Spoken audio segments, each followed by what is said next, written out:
guys, welcome back to my channel. Today I'm going to be doing a little through some chilling audiobooks that will get you in the Halloween spirit. Now, I am a huge fan of audiobooks ever since I listened to the Girl on the Train. Ever since that one, I have realised how amazing an audiobook can help with your imagination and get you in more scared than just reading it simply as well. And honestly, I love both reading it physically as well as listening to it, and sometimes the narratives who do each story absolutely do it justice and make it even more of an amazing time reading it. So I'm going to get straight on into my first story. If you're wondering where you can get your audiobooks from, I tend to use Audible. That is an amazing one. That is basically like a monthly payment of, I believe it's £7. I'll link it down below if I'm wrong on that. It's around £7, and that gives you a credit each month, and for that one credit you can get any book in the entire store, and there was billions upon billions. So the first story is called Ink and Bone by Lisa Erger. Now this story has a very witchy vibe to it. So basically it follows 20-year-old Finley Montgomery. Montgomery is able to see in the future. Now she doesn't know how this power came about, but she goes back to her hometown where her grandma lived in order to get a handle on where it originally came from and what could be the cause of it. But as she goes to this town, a young girl goes missing, and that's when things start to get sinister and creepy.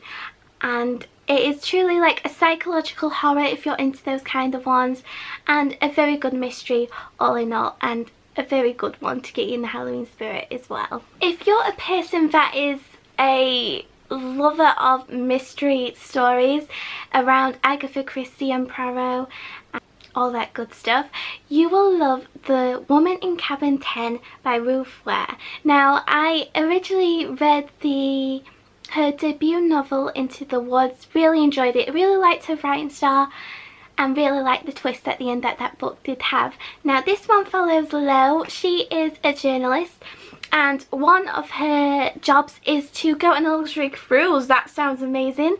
And a few days into the trip, she witnesses something that she cannot unsee, which is a woman being thrown overboard, and it's a mystery as to what has happened, why has this happened, do people believe her?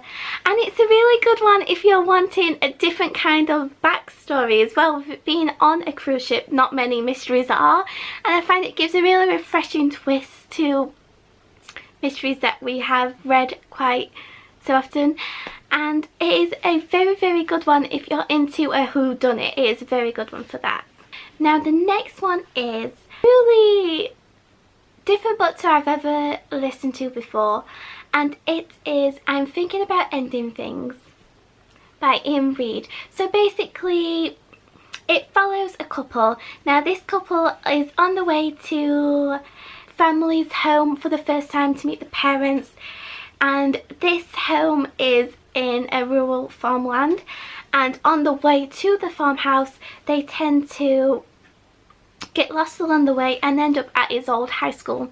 Now as they come into this old high school, nothing is as it seems, and it turns into a very heart-pounding, creepy and disturbing story basically. I don't want to get too much into it. I know some people have mixed reviews on this one. I would say stick to the end, because the end makes it so much more amazing. And I love these kind of premises that follow in high school too. Even though it's only a little bit in high school, I kind of love those kind of stories that go back into high school times. I don't know why per se, because I do love high school dramas, TV shows and movies, so maybe that's why. But it is an amazing one if you're wanting like a proper ghost story, even though it might not be a ghost story. You know what I'm saying? It's like one of those that you would listen to around the campfire. is a very good one for that. This story I got on a whim because it is one of those kind of detective series, so there's quite a lot of books within the series, but this particular story within the series really drew me in. I think because it had much of Wes Craven's Scream elements in it that really intrigued me, and that is The Caller by Carter.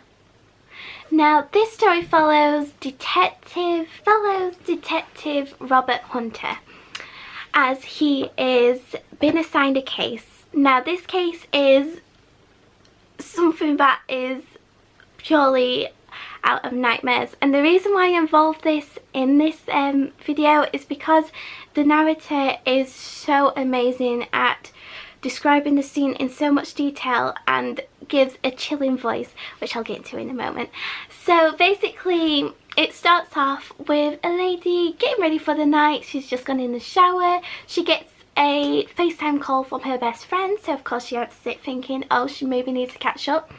But when she answers the call, it ends up being her poor friend tied up on a chair and a mysterious man talking to her and wants to ask her 2 questions, and if she gets those 2 questions wrong, her friend is going to be killed right in front of her eyes.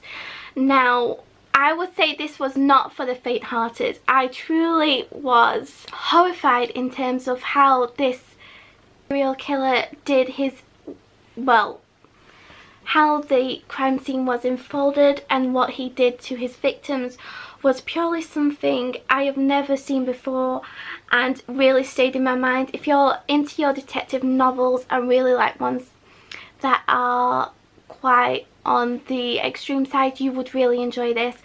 I think the reason why it was such a chilling audiobook for me is because when the gentleman who is the voice of the serial killer would call his victims, he would have a particular voiceover for himself that gives him a really chilling